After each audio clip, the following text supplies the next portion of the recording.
Welcome. Today in front of me Samsung Galaxy Tab S8, and I'll show you how to scan QR codes with this device. So first you should open the notification panel, and somewhere here you'll find this scan QR code icon.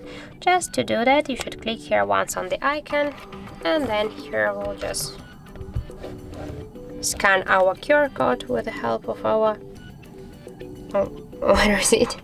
with the help of our device.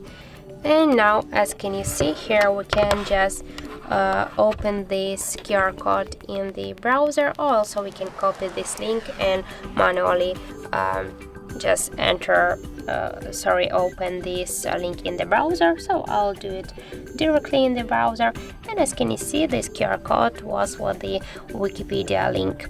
So that's it, that's how it looks. Thank you guys for watching, and if you find this video helpful, don't forget to leave a like, comment, and to subscribe our channel.